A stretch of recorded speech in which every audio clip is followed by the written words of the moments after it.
Good afternoon, everyone. I hope everyone is well. I hope that everyone is coming off of a wonderful weekend and enjoying yourselves and your families, however that may have looked. Hope that everyone is safe still as we continue to, navigate through all of 2020 and all of the challenges and hopefully some of the blessings as well. But hope that everybody is well and having a wonderful start to your day. Wanted to come on behalf of LifeWire again to give you all some more tips and tools to have a healthy, thriving, full, flourishing life.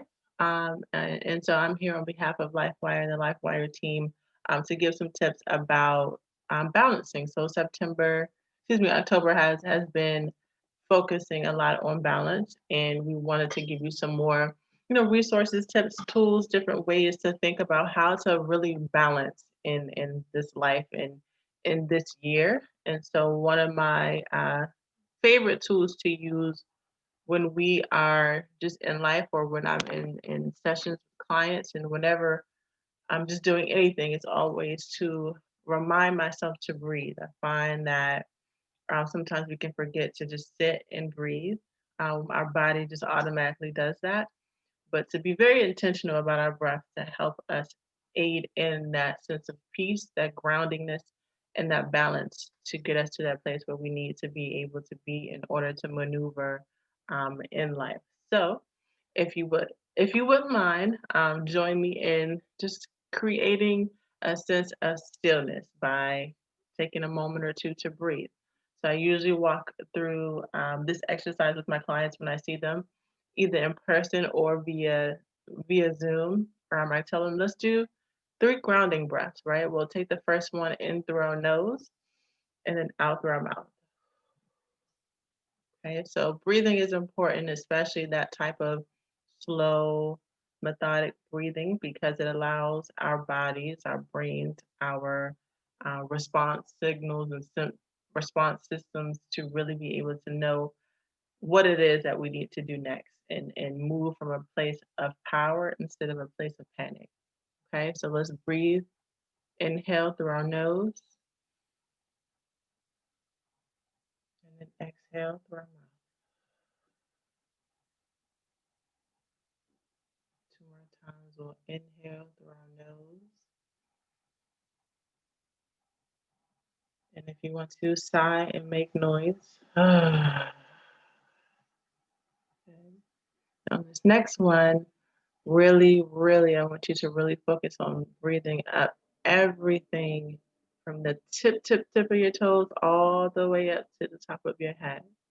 Okay. When you're ready, inhale, hold it for a little bit if you can, and then exhale.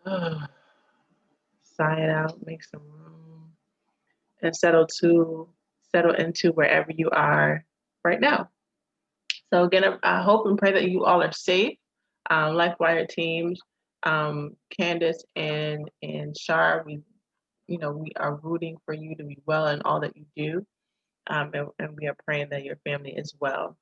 So I want to talk a little bit about balance and how can we balance.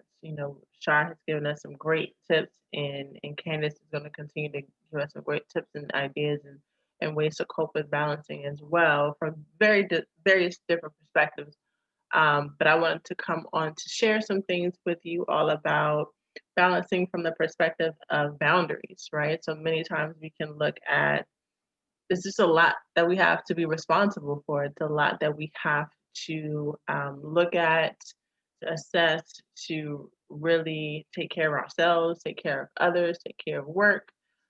So it's a lot that we have to kind of balance and it's hard working from home or kind of doing virtual life when those clear boundaries of work and home or school and home aren't as defined and as clear.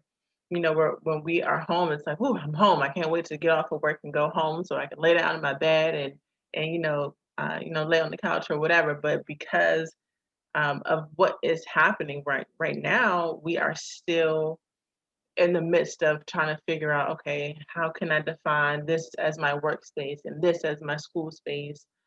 in the midst of being home. So I wanted to kind of share some of my perspectives of how we can have balance by creating boundaries, right? And then also assessing how and what we are responsible for. So there is a lot of things that we can be responsible for and have to assume responsibility in different roles, but really looking at how what are we required to be responsible for, right? Who are we required to be responsible to?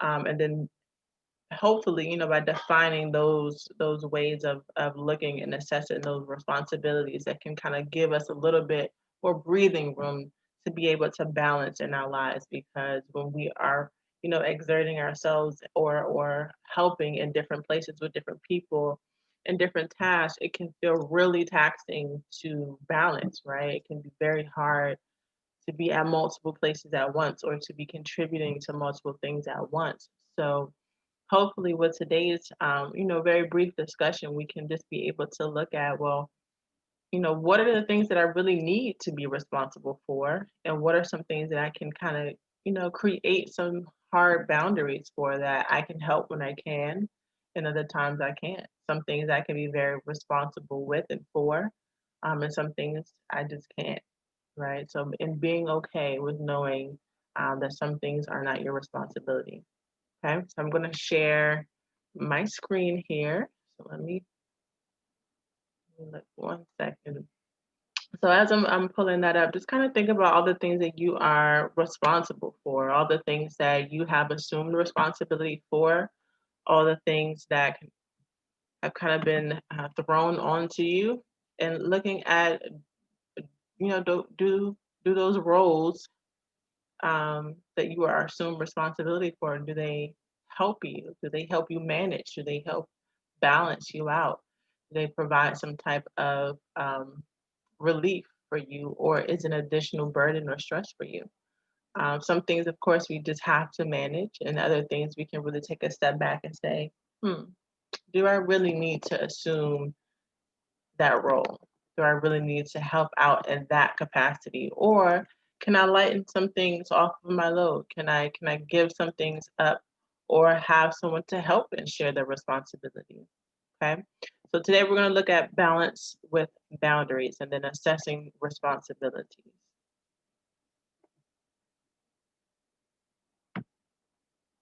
Okay, so first we're going to look at defining differentiation. What is that? Why is it important for us to be able to differentiate what is for us and what isn't, right? Whenever we are creating a boundary of any sort, it's important to know where one thing begins and then the next thing ends. And then after we kind of talk about defining that, looking at what are your responsibilities? What are you and your family, responsible for? What are the things, again, that belongs to you? What are the things that may belong to the family or, workspaces? And what are some other things that just aren't for you to carry? What are those things that you can just really allow yourself to let go? And then at the last point we can talk through is just how to create those boundaries. Once you've been able to kind of define what is your space, what is your things to carry, what you are to be responsible for, then you can be able to really establish clear, concrete boundaries on how to move forward in a balanced life. Okay, so let's start off with looking at differentiation. So this term is, we've kind of heard, you need to differentiate yourself from, certain things and aspects in life, but really the psychology term was first introduced by Murray Bowen. He is a family systems psychologist who really looks at the functionality and the systems of how families operate. And so with each system, each family has its own system, it has its own dynamic. And so he really took the time to look at how each individual part of that family makes up the entirety and the whole overall function of the family. So it's really important to look at the sum of the parts. So he looked at how is each individual within that family able to differentiate themselves from the larger group, still maintaining their sense of self, but also still in a way being able to uh, be congruent and healthy with the collective. So when we're looking at individuality and differentiation, there's really two parts to it. Looking at the intrapersonal and then the interpersonal aspect of differentiation. So with the intrapersonal, it's really looking at your ability to separate your thoughts from your emotions. And so really it's kind of in the frame mind of being very self-aware, right? You can be aware of your own thoughts, being aware of how you move, operate, behave. And then intrapersonal is looking at your ability to separate your experience from others connected to you. For example, I can look at how I behave and how my mom behaves, right? And knowing that if my mom is angry at something, that doesn't mean that I have to be angry because she's angry, right? Even though I can empathize and feel for her and with her, I don't have to be angry along with her, right? Oftentimes too, we have that example of friends who may be mad at one particular friend for something, right? But you don't have an issue with that friend, right? So for you, you have to be able to differentiate yourselves, or we have to be able to differentiate ourselves from saying, okay, do I have a problem with this person? No, I don't. Even though my friend does, that doesn't mean that I have to, right? That's being able to differentiate yourself, your emotions, your own thoughts from that other person's or your other friend's thoughts, emotions, and feelings as well. So hopefully that makes sense. As always, you can leave comments and reach out to us if some things need to be expanded upon, but hopefully that was clear. So again, just the intrapersonal part of differentiation is really looking at how can I objectively look and be aware of my own thoughts, my own emotions, and then when I am in relationship to other people, can I separate my own feelings, thoughts, beliefs from someone else's and not assuming their own beliefs, thoughts, emotions, behaviors just because I am connected with them. So that's really important, especially with young adults, teenagers, children, in helping the family in general being able to have that healthy development and self-awareness, self-concept, self-esteem, to be able to identify who they are, right? Their own thoughts, their own emotions, their own beliefs, um, within the family first, because that's the first model of how we can interact with others outside of the family. But really being able to sit down and talk with children, families, about, okay, who are you? How do you think? How do you allow yourself to process, connect with others while still maintaining the sense of self and differentiation, the difference between those around you? So that's a very important ability to have, because sometimes we can assume the thoughts, feelings, and emotions of others because we don't want to exclude ourselves from the crowd, or we may not feel comfortable excluding ourselves because we don't want to stand out. But sometimes it's definitely necessary to stand out, right? Kind of looking at this image here of this blue highlighted person separated out from the crowd, being pointed out from the crowd. Allow yourself, it's important to allow yourself to kind of stand out a little bit just to see, and really take an objective look at, who I am, how am I different from what is going on around me, my true thoughts, and my true behaviors, so that I can really do some self-assessment and self-assessing to see how I can maneuver, move, and operate moving forward in the healthiest way. So differentiation is a pretty important thing to have, and a concept to really understand and practice, so that you can be able to distinguish a little bit better about balancing, right? Balancing is important because you have to be able to have two clearly defined objects. If you think about that scale, right, there's two clearly defined objects, one that's different from the other, and it may weigh a little differently because those objects are different. So you have to kind of we have to think about ourselves in that way to be able to differentiate when it's necessary, so that we can be able to fully securely assess our thoughts, emotions, and behaviors outside of others. So let's look at, once we've been able to differentiate between what is our thoughts, behaviors, and actions versus those of others, we can kind of be able to identify, okay, what are my responsibilities, right? What are the things that I am responsible for that I need to do, and what can I ask others for help for if I need that help?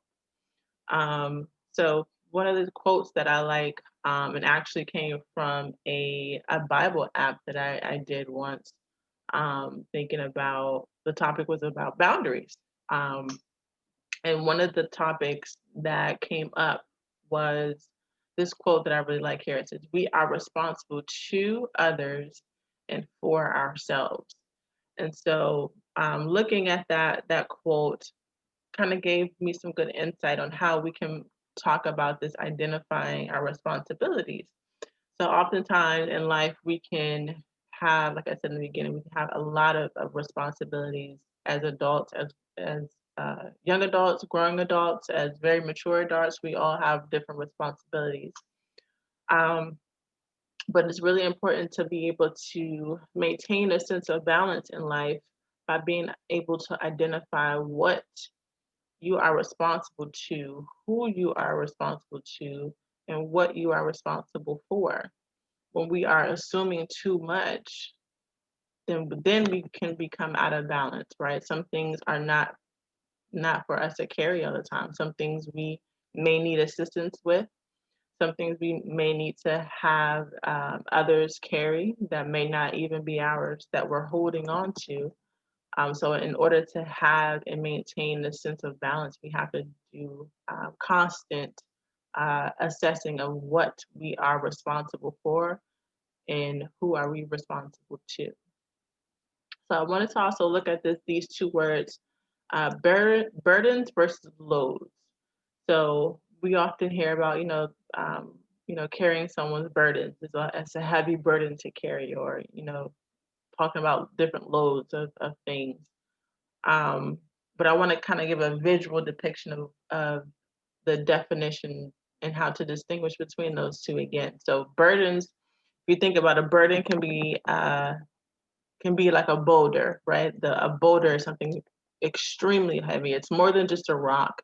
It's more than just kind of like a stone. It's something huge. It's a massive piece of earth that you really need some assistance with, whether that's a tool, some type of apparatus, people to help you move it. You need some additional support in order to get that burden or boulder moved from one place to the next. And loads are kind of more like backpacks, right? Backpacks you can easily throw on your back. There's stuff there, right? There's some things that you have to carry, but they're manageable, as opposed to loads. I mean, as opposed to burdens, which isn't really manageable, right? It's not something that you can just swing on your back and keep on going. A burden is something so heavy, and so full and so dense and weighted that it's going to have to require some additional support from somewhere else in order to have that be transported or moved or removed. And so sometimes we can, as people, we can definitely have the capacity to help our loved ones carry burdens, right? So, for example, if a loved one is struggling with substance abuse, right, that may be a big burden that that family member is struggling with, that they aren't able to do on their own, right? They may require some additional help because, of the challenges that they have with overcoming the addiction, whatever else they may have been uh, uh, gotten into as a result of the addictions. There's so much that can come along with addictions, but that is a heavy burden that that family member may not be able to carry on their own, right? So that's how we can become responsible to someone.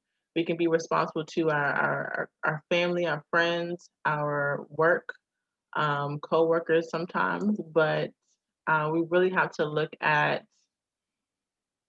is this burden something I can help with, right? A way to really look at, for example, the example about um, substance abuse, looking at the family member and saying, hey, I can see that this is a heavy load for you to carry. You may not be able to think clearly through this process right now. You may not be able to really clearly think about how you can become well again. So we can often reach out for help. We can find resources for this person. We can find ways to have some interventions, maybe.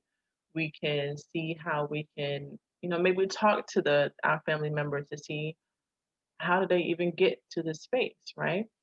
But we have to be able to distinguish when that family member's burden is too much for ourselves as well. So oftentimes we can take on another person's burden, right? But then we have to look at, okay, is this becoming too much for myself? Is my capacity to help, to love, to care becoming too much for me now? So then that's when you would have to be able to kind of separate yourself and say, I love you. I want to see you well, but this is too much for me. So let me see if I can connect you with the right resources, the right people, to help you get well again. Um, and so and so that's when we really have to be able to sit back and say, okay, I see this is a burden and this is too much for you. And this may be a little too much for me because it's outside of my scope of knowledge or my ability to handle this on my own as well. So let me see if I can connect you with someone else who may be able to handle this type of burden, right? Um, so again, just really being aware of how we can separate um, what we can and cannot do. That's really kind of what it boils down to. What we can and cannot do now with loads. Loads are those everyday kind of daily things that we are required to carry. A backpack has those necessities that you need in order to get through life, right? You have to pay bills, you have to go to work. As adults, you have to do your schoolwork. As kids, you have to wash and bathe yourself. All those things can be loads that we all just have to do, and we have to be responsible for. Um, but sometimes loads can become burdens, right? Sometimes with unexpected life challenges such as 2020, loads can transfer into becoming burdens, right? But we have to be able to identify when it's too much for us, when we need to seek help, or when we need to not be the helper anymore. Sometimes we can offer our help so much that we give our very last and then we get thrown out of balance, right? As helpers, as professionals, as just genuine loving people, sometimes we can just um, do what we believe is best for our friends and family, and helping them get to a better space. But that leaves us in a place where we don't have some stability, some grounding, some balance, and we feel overwhelmed. And again, we always here at LifeWire really look at the root of um, why we do things. Whenever we are doing something, what is really our reasons for reaching out for help or giving help, um, for those who are often ready to give help at a drop of a hat. That just may be your character, right? That just may be a gift that you have been graced with to be able to care, and to support and to love others. But sometimes we can do that in excess, right? To the point where we're doing too much for too many people too often. And then that throws us out of balance with attending to our daily loads, right? Some loads just need to be for us, and that's all that we can do for that day. And that's okay. right? That is okay. You can have full permission to only take care of yourself sometimes. I tell my clients a lot, it's okay to be selfish. It's okay to say, I can't help with you. I can't help you with that right now. Or I can help you, but it has to look a little different because that is what I am capable of doing right now. And then sometimes my favorite explanation is no, no, I cannot. And then that's it. And let that be the end of it. That may be a little harder sometimes, but it's necessary. So if we look at um, if we look at that concept of setting those boundaries as a way of self-preservation, it makes it a little easier for us to be able to really start to differentiate ourselves from others, from loads and burdens, so that we can preserve our own peace and balance, right? So we're still looking at balance, but it's really looking at how can we one identify what is us, who we are, who others are, what we are responsible for, and what others are responsible for, and creating those lines when they need to, where and how they need to be in order to maintain our balance, right? Sometimes we are just we're extending ourselves too much. We may be doing too much for too many people, and we have to really come down, look at the root of why am I overextending myself, and how can I create boundaries now? How can I create boundaries? How can I create those lines of separation of I cannot or I can't in this way anymore, right? So it's really important for us to really step back and look at how I can help, if I can help, um, and if I can help, how can I look? How can that be different now, right? So if you have been helping and you find that you can have the capacity to help, you just may have to tweak a little bit how you can go about helping. Maybe instead of helping out with that family member or friend 4 times a week, maybe pull it back down to two, right? I can only help you on Tuesdays and Thursdays. The other days, you have to figure it out, right? The same way that we've had to figure it out by carrying our own daily loads, our friends and family, coworkers will have to do the same, you know?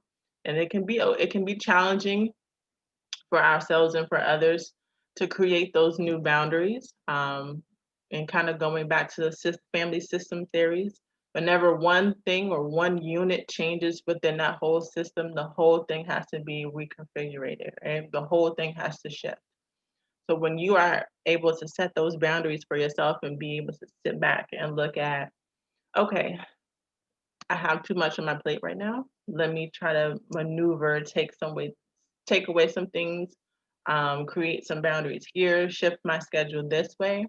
Everything else that you have been involved with is going to shift and change now.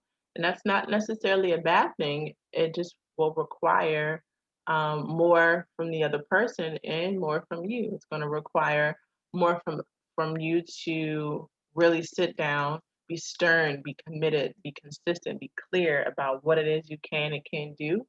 And then it's going to require the other members or party to really be able to look at again, okay, where have I been lacking?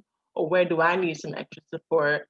How can I lean on maybe someone else for some support and guidance that may be a little bit more knowledgeable than my family member or friend?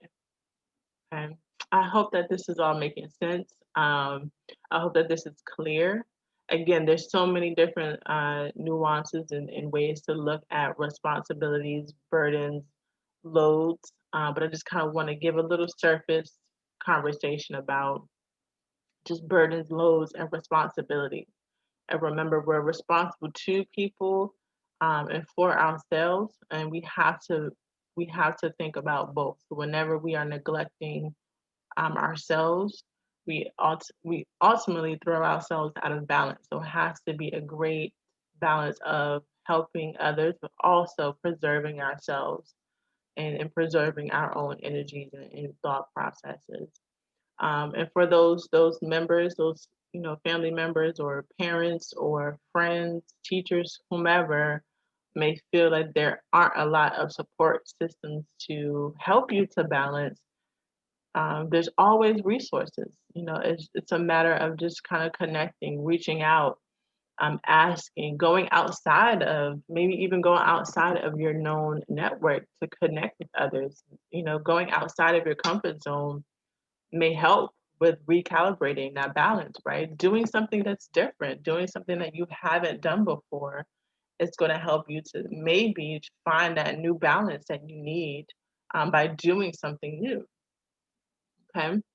So once we have been able to again go back and look at how do I separate myself from others, meaning my who am I just within self, right? Who am I and my emotions and my thoughts? Can I really, be able to be self-aware? And then how am I different in my feelings, thoughts, and behaviors from those who I'm connected with? Even though my friend may be upset at another friend, that doesn't mean that I have to be upset with them, right? It's giving yourself permission to be different, think differently, feel differently. And then once we are able to differentiate, we can then start to look at, okay, what are my responsibilities? What are the things that, are my daily loads to carry? What are my daily habits that I need to, in order that I have, my finances in order?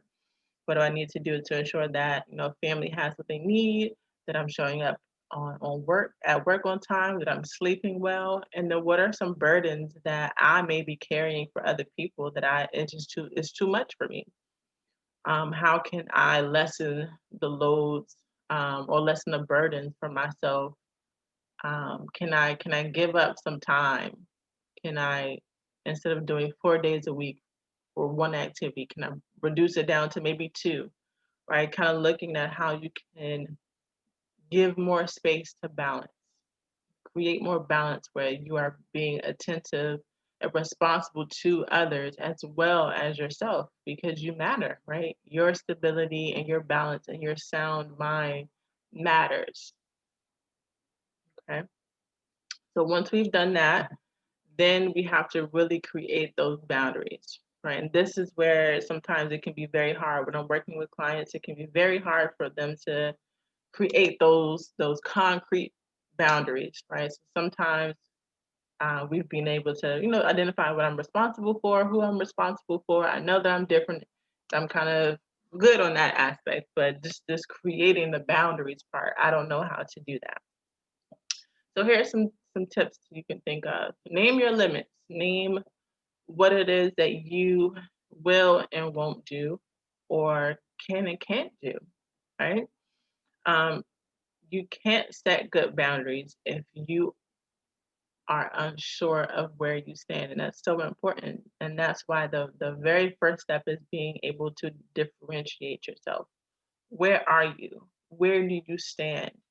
What is for you? What is not for you? Who are you? Who are you not? Right? Being very self-aware is very important, because you have to create those boundary lines. Just like with a fence, the whole purpose of a fence is to know where one plot of land ends and the other begins. That creates that boundary and sense of ownership, right? It creates a sense of ownership. So once you know who you are, where you are, what you will and won't do, it can be able to be a lot easier to define those lines. Okay. And then two, tuning into how you feel. I know oftentimes, we can often say that sometimes our emotions are, um, can be, our emotions can be misleading sometimes. And sometimes they can, definitely, when they're thrown out of balance, right? When they aren't in tune and properly balanced and given, some time for assessment, right? You definitely have to question those. But if you're feeling overwhelmed, you're probably overwhelmed, right? It doesn't mean that you are weak. That doesn't mean that you can't handle it. If you're feeling overwhelmed, you are probably overwhelmed. The biggest sign of something maybe being too much, or that you're stretching yourself too much, is your body. Your body will tell you when you're tired. Your body will tell you when you need to rest. Your body will tell you when it's time to stop. So be aware, be attentive, honor that space that is too much, or honor that space that something needs to shift and change. Okay. The next thing is be direct. When you create those boundaries for yourself, be direct, be clear, be concise. You don't have to give all the explanations as to why you're doing a thing, right? Depending on the relationship or depending on the content of what you are establishing. You may not need to build and give all these explanations, but definitely give concrete deliverables. This is what I can do. This is what I cannot do. And so when you're direct and clear, that helps the other person to be able to know, okay, she's not going to do this or he's not going to do that. That means then ownership and responsibility is on their part because you have made it very clear as to what it is that you can and cannot do. Okay. The fourth one, give yourself permission. Give yourself permission to, again, use your voice, explore, honor your feelings, honor your body, and give yourself permission to maybe just have some hard conversations. Have those hard conversations with people, with friends, um, that some things need to shift because you are out of balance. Whenever there's something a little off, you have to give notice and onus and honor to that and give yourself that permission to do that. Again, practice that self-awareness piece. Be aware of your body. That's a telltale sign that something may be off. If your body is just overwhelmed, very tired, sluggish, something may be out of balance, right? And self-care is a priority. I always like to tell my clients to be selfish. Sometimes that's a little hard to hear, but if we reframe it and look at it as self-preservation, that may help a little bit with saying, okay, I need to preserve myself. In order to do that, I have to set these boundaries. I have to set these boundaries for myself. I have to set my boundaries with other people so that I don't get consumed with the burdens of other people. I only have this much energy to give to this particular thing, and I can't do any more because I have other things that I need to attend to. I have some other loads that I have to carry. So just kind of making that time for yourself to to separate what is for you, what isn't for you, and allow yourself to come back to that place of, okay, I have to do this because I have to preserve myself, right? I have to be in a mindset of being uh, self-preserving in order to show up in the places that I need to show up. And if you can't, and it seems too hard for you, to seek some support. There's no shame in asking for help, right? There's no shame in reaching out. Sometimes we carry stuff for too long because we are scared of asking for help. But LifeWire, the Refresh team, that's we are a great resource. If you need some support, you can reach out to us. You can reach out to the ministry. There's so much support that is here for you. Um, just don't feel ashamed in asking.